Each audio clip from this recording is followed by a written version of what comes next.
Y también accediendo a gentiles periodos, vamos a hablar en esta oportunidad de la invención de la masonería, haciéndonos eco de las palabras de Bric Moyer en La invención de la masonería, ¿no? Su libro, uno de los tantos que ha publicado este autor francés.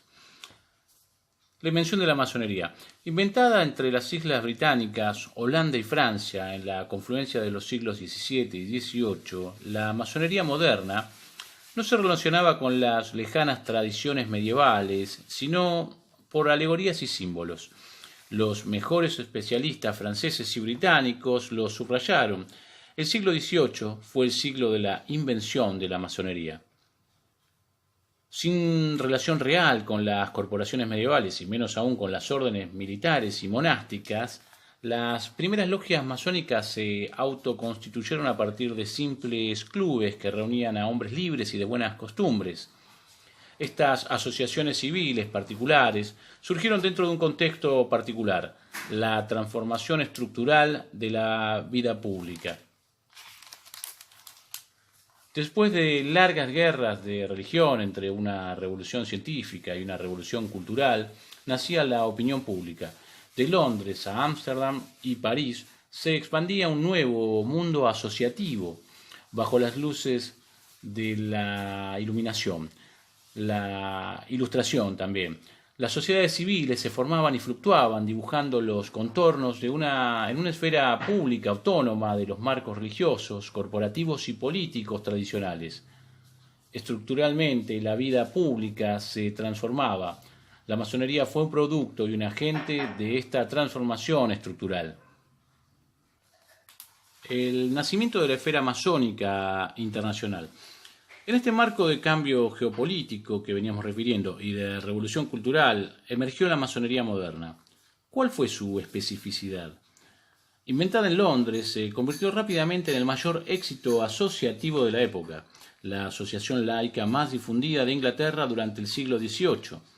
Rápidamente, diseminada en París, Edimburgo, Dublín, Ámsterdam y La Haya, la cofradía fue también la primera sociedad civil internacional, siguiendo los pasos de los exiliados protestantes franceses, quienes al menos de Londres a Ámsterdam le proveyeron militantes, desproporcionadamente numerosos y activos. En 1717, 4 círculos asociativos autónomos creados en pubs, restaurantes y cafés de Londres se federaron, dando nacimiento a un modelo asociativo, la Gran Logia de Londres y Westminster. Por primera vez surgía una federación nacional de asociaciones civiles. Rápidamente la Gran Lodge se inscribió en un espacio nacional e internacional. El crecimiento fue vertiginoso. En junio de 1721, 12 logias participaron de la asamblea trimestral. Eran 20 en diciembre de 1721 y 52 en 1723. A partir de 1724 comenzó a expandirse en el interior del país y en 1725 reunía 60 logias. En 1730 federaba 106 logias en Londres, 45 en Inglaterra, 7 en el continente europeo y algunas en las colonias de América e India. En 1738, asumiendo esta dimensión nacional, se convirtió en la Gran Logia de Inglaterra. Hacia 1740, alrededor de 180 logias estaban activas en Inglaterra, en Europa Occidental, el Caribe, Norteamérica y la India. A fines del siglo XVIII, aproximadamente 500 logias se ubicaban bajo la regulación de Londres. Otras grandes logias habían sido fundadas en Europa, particularmente en Irlanda, en Francia, en Escocia, en Alemania. Con el tiempo las diseminaciones europeas se intensificaron en las ciudades, los puertos, las colonias y las rutas marítimas.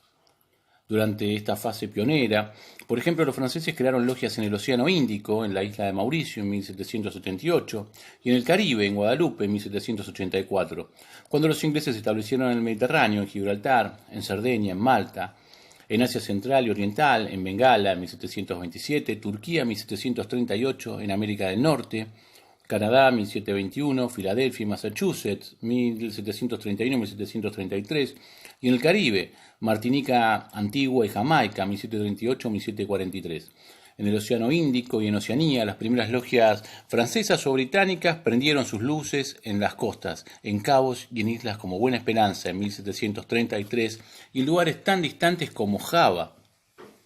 Cuando aún no se había dirimido la guerra político-religiosa del siglo XVIII, la mayoría de las guerras, ¿no? por estas cuestiones, la masonería moderna nacía en el espacio de 10 o 20 años entre Inglaterra, Francia, Irlanda, Escocia y Holanda. Rápidamente las logias se diseminaron por Europa y América, y en los enclaves coloniales y en las rutas comerciales de África, Asia y Oriente. Por primera vez emergían federaciones asociativas nacionales, y lo que es más, emergía una red global, una sociedad civil internacional. Para finales del siglo XVIII, dicen algunos, tal vez principios del siglo XIX, también la actividad masónica se haría sentir por estos territorios del Río de la Plata. Para historias y relatos, algunas consideraciones respecto a los orígenes de la masonería y a la invención de la masonería como tal.